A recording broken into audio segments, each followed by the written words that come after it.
Ebenu Shalom Alejem, bienvenidos una vez más a otro espacio del libro de I Stand with Israel. En esta oportunidad vamos a hablar de un libro que escogí precisamente para estas épocas en donde que estamos viendo cómo el terrorismo, cómo el radicalismo y el fundamentalismo islámico se están tomando tanto a Occidente, a Europa. Y bueno, escogí este libro. Bueno, lo ven así como dañadito, es un libro ya viejito, es más, lo tengo todo como marcado, subrayado, pero indudablemente lo recomiendo.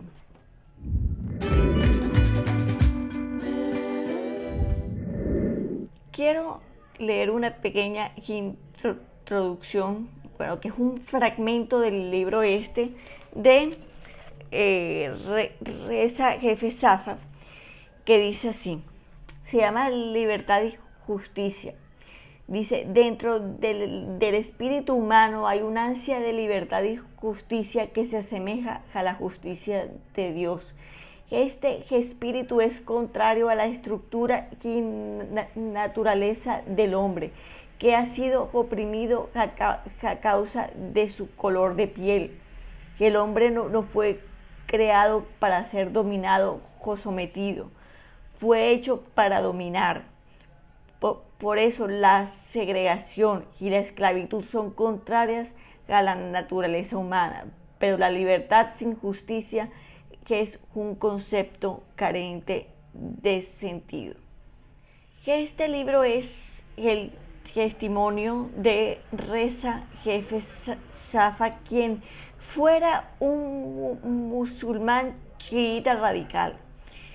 Que en este libro que el autor explica como primera medida que el espíritu que el Islam, y partiendo de esta perspectiva que explica que el actuar del hombre, pero es preciso primeramente entender que durante la década de 1980 y 1990 hubo grandes cambios, particularmente en lo que se refiere al mapa político del mundo, que tomó una nueva forma con gran rapidez. De la Guerra Fría al comunismo comienza una nueva era cargada de amenazas. Esta vez, a diferencia del comunismo, esta era una fuerza cubierta por vestimentas de religiosidad y poseía una autoridad sobre las vidas y mentes de sus seguidores.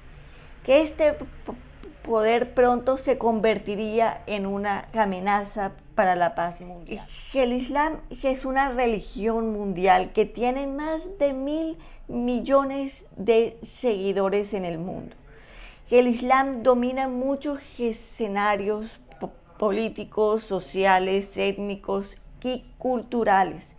Asimismo, tiene gran poder sobre más de 45 naciones y sus raíces se han extendido indudablemente hasta llegar a casi todos los rincones posibles de la tierra. El Islam varía dependiendo de su ubicación geográfica, por lo que sus creencias difieren mucho entre sí. En sus creencias, prácticas y formas de conducta, teniendo algo en común. Alá es su Dios y Mahoma es su profeta.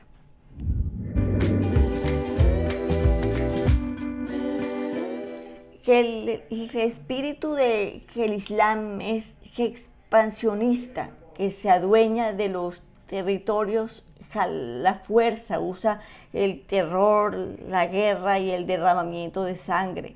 Desde 1979 el mundo ha sido testigo de la violencia sin precedentes en el norte de África y en Oriente Medio. Pero el blanco de este odio definitivamente que han sido los países occidentales, particularmente Estados Unidos. Fue precisamente en 1979 que un grupo de estudiantes musulmanes se tomó la embajada estadounidense en Teherán, tomando como rehenes a 52 estadounidenses durante 444 días.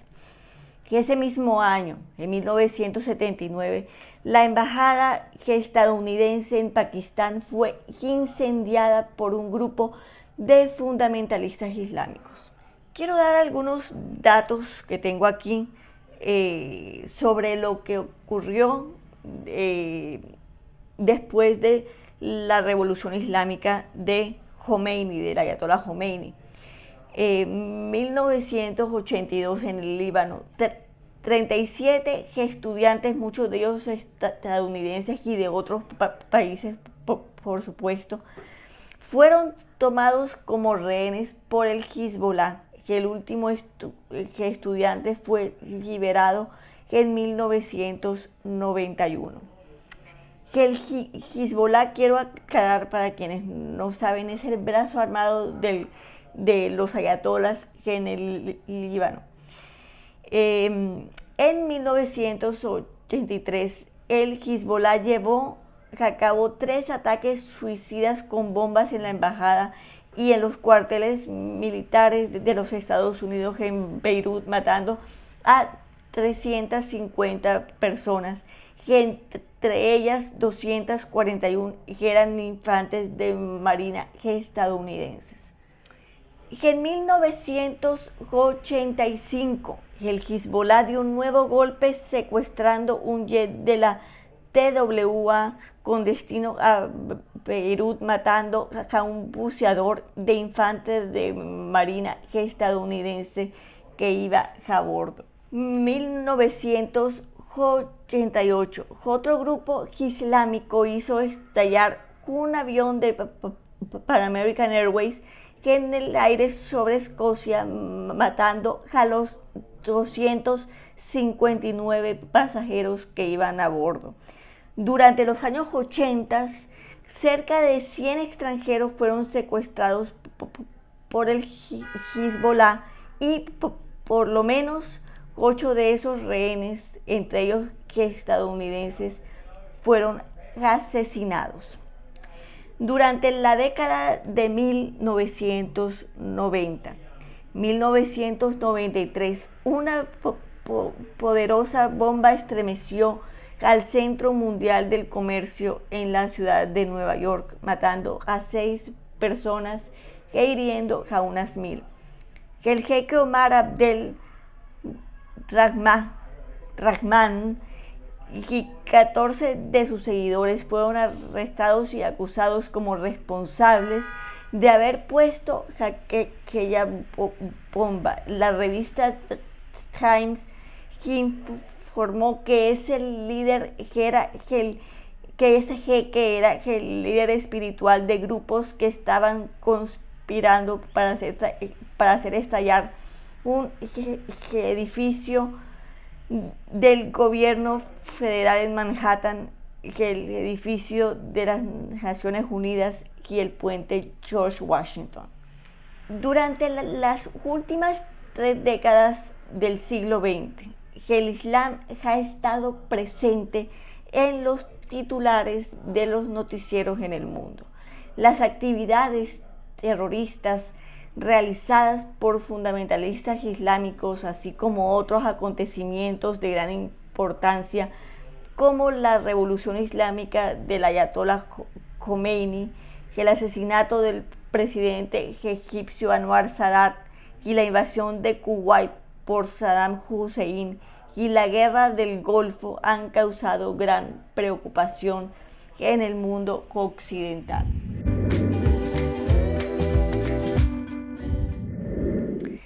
¿Qué es el Islam?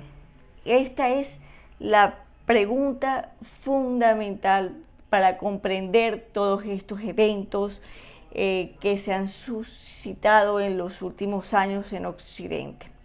Bueno, el Islam es una religión sumamente compleja, contraria a nuestros valores judeocristianos.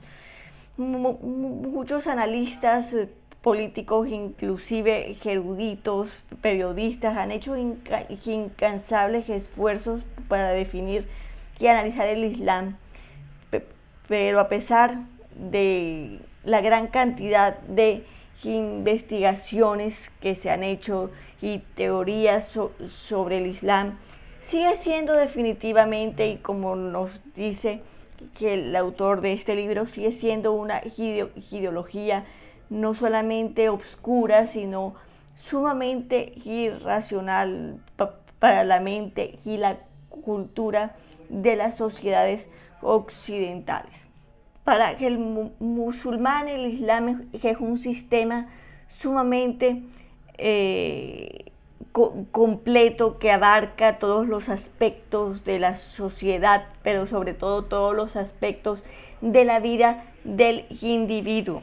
Las leyes islámicas cumplen con códigos religiosos, morales de una sociedad, de inclusive códigos políticos, económicos y éticos. Muchas de estas enseñanzas del Islam son el reflejo de la cultura y la sociedad árabe del siglo VII, que existen gran cantidad de ritos y prácticas impuestos por el Islam que pertenecen a la Arabia preislámica. Se puede decir que el Islam es una ideología revolucionaria, aunque más bien se acerca a una fuerza espiritual con tintes políticos que dirigen a quienes la abrazan a la sumisión total a Alá. La sumisión es una fuerte característica de esta religión, por ende es una ideología totalitaria en donde no existe separación entre el Estado y la religión, como ocurre con Occidente.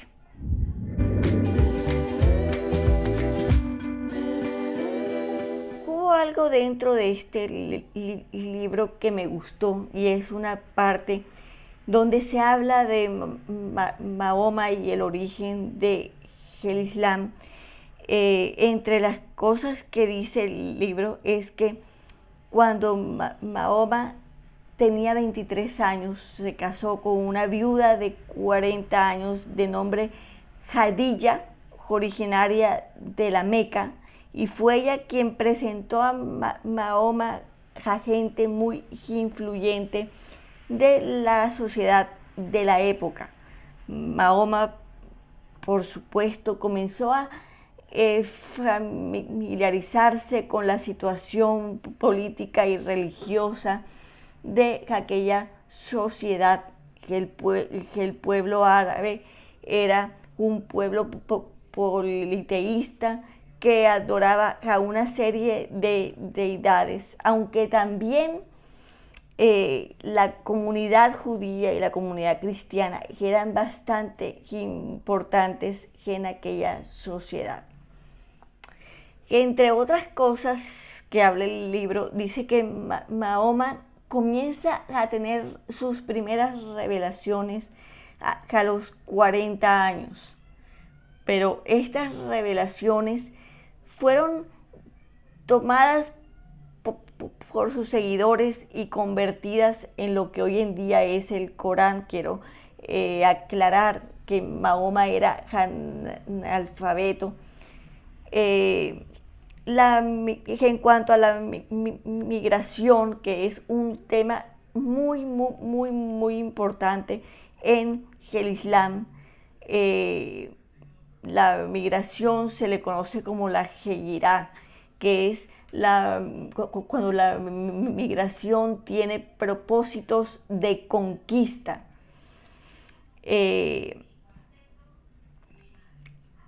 Y la primera hejira que se hace antes del Islam, o que hace Mahoma antes del Islam, que es la que realmente es la que hace la que realmente le da la primera luz al Islam, es a Medina, que se le conocía antes como Yatrib. Esta migración comienza el 24 de septiembre del año 622 de nuestra era y, como dije antes, señala el comienzo del Islam. Mahoma trató de someter a la comunidad judía, haciéndoles creer a estos que él era su Mesías, pero los judíos desde un principio se opusieron a él.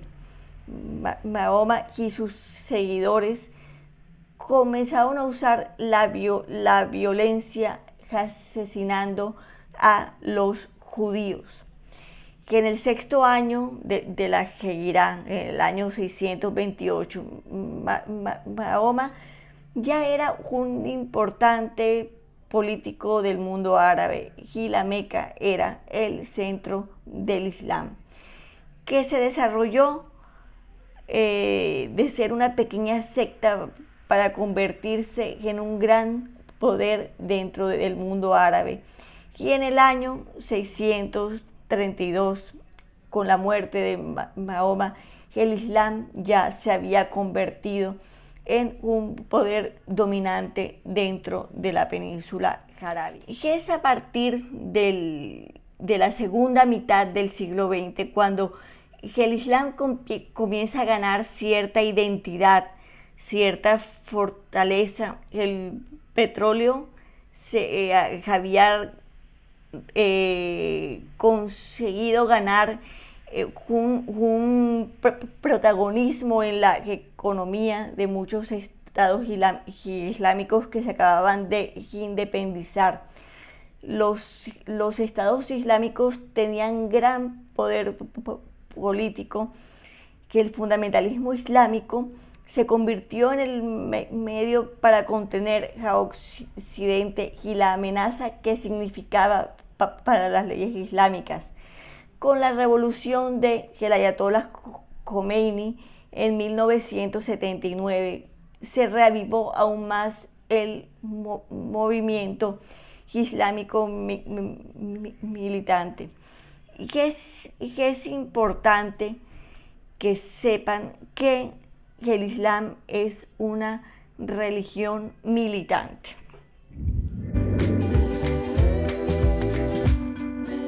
Y es que el Islam ha dejado huellas de sangre a través de todas las páginas de su historia, desde la Hejirá, es decir, desde la primera migración hasta el día de hoy. Es un espíritu de guerra y de división que tiene como propósito crear odio, angustia, dolor, confusión. Una de las actuaciones más vigorosas de este espíritu sanguinario que indudablemente se ha producido en Irán, donde la innegable brutalidad y el sombrío dominio de los fundamentalistas islámicos ilustran la horrible naturaleza del Islam. Tras declararse Irán como una república islámica, el pueblo iraní comenzó a separarse y a dividirse dentro de los partidos políticos, la mayoría de ellos de corte leninista, marxista y maoísta. Comenzaron a desprenderse muchas ramas entre moderados, revolucionarios, extremistas y fanáticos. Como ya había mencionado, el verdadero Islam es militante. Una parte fundamental del Islam es su naturaleza bélica, salvaje y militante. Esta naturaleza nació en Arabia en el siglo VII y fue extendiéndose. En su libro El gobierno islámico, el Ayatollah Khomeini identifica con toda claridad su ideología, sus conceptos como avivamiento de una tradición que se remonta a los tiempos de Mahoma. La violencia definitivamente que no es exclusividad de los chiitas. Muchos que no son chiitas tienen actuaciones igualmente fundamentalistas. Un ejemplo clarísimo de esto, sin duda alguna, es la hermandad musulmana que entrenaban a jóvenes en la yihad contra los colonialistas británicos. De la hermandad musulmana salieron muchos otros grupos radicales en Egipto, como Al-Yihad, responsable del magnicidio del presidente egipcio Anwar Sadat y 7 personas más en 1981. Otro elemento fundamental es el espíritu del temor. Y el temor es la fortaleza de toda religión falsa. Infundir miedo a las personas es definitivamente el arma más poderosa que se ha usado y es la forma más fuerte de esclavitud. De eso no me cabe la menor duda.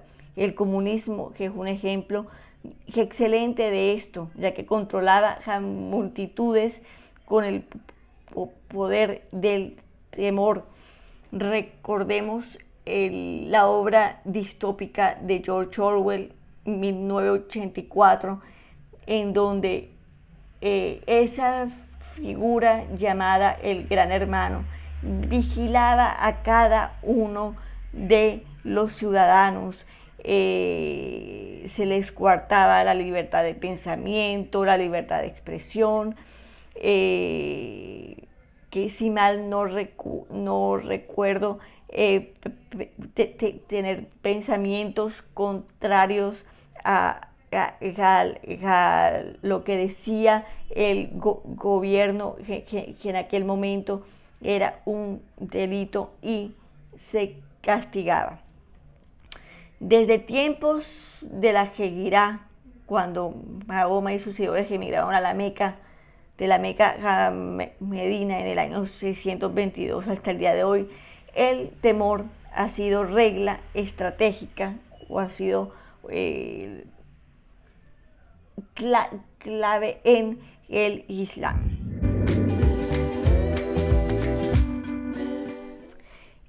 Indudablemente existe un fuerte aumento de la población musulmana en los Estados Unidos y el libro nos presenta algunos elementos claves en este aumento.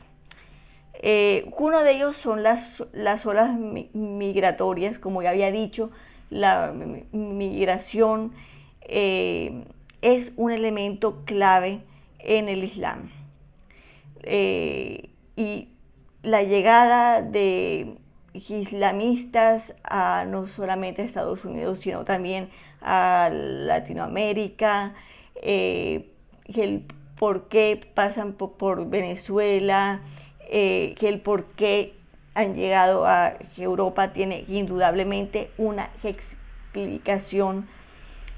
El libro del cual estoy hablando yo trae un dato muy importante que quiero compartirles. Dice así: tras la ratificación de la Ley de Inmigración de 1965 por el presidente Lyndon Johnson, aumentó la llegada de migrantes no europeos. Muchos de ellos llegaban de naciones islamistas de Oriente Medio y del norte de África, y llegaban a grandes ciudades como Nueva York, Los Ángeles, Chicago, Houston, Dallas y Washington.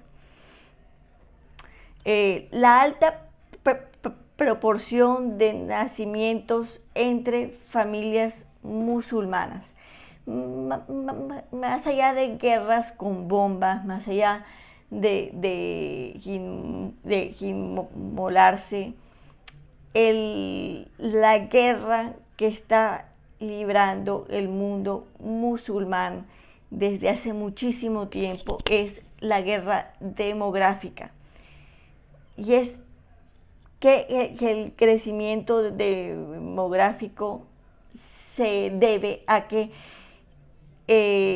la tradición cultural islámica es de tener familias numerosas, ya que las enseñanzas del Islam deben ser transmitidas a las nuevas generaciones. Si bien que es importante que familias islámicas tengan muchísimos hijos, que esta tradición debe aplicarse todavía más cuando están en Occidente. Es decir, hay una guerra que si los occidentales no tienen muchos hijos por cuestiones de economía, por cuestiones que la vida no alcanza para tener tantos hijos, y que el musulmán se aprovecha de eso para tener muchos hijos. La conversión de muchos afroamericanos al Islam, que entre el 70 y el 90% de los estadounidenses que se convierten al Islam son afroamericanos. Carl Kellis, fundador del Proyecto José, un ministerio que educa a los cristianos sobre el Islam, y que informa que en 1991, escuchen bien estas cifras, se convirtieron al Islam 400.000 afroamericanos, y ya en 1995 había 1.2 millones de afroamericanos convertidos al Islam en Estados Unidos. La propagación del Islam entre los afroamericanos comenzó en 1913, siendo Timothy Yuali el primer estadounidense en convertirse al Islam.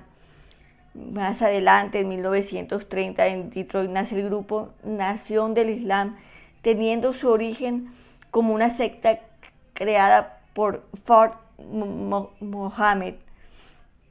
Fard Mohammed creó una ideología racista inversa, es decir, no eran los blancos o no eran los supremacistas blancos en contra de los negros, sino los negros en contra de los blancos.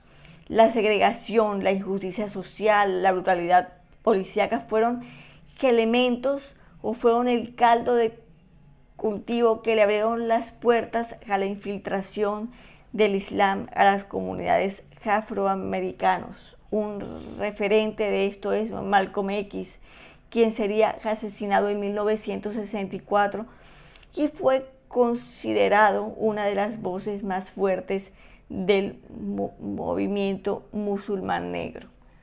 Quise dar una pequeña reseña sobre el libro dentro del Islam de Reza Safa, de Reza F. Safa, y que indudablemente es un libro fantástico, lo recomiendo.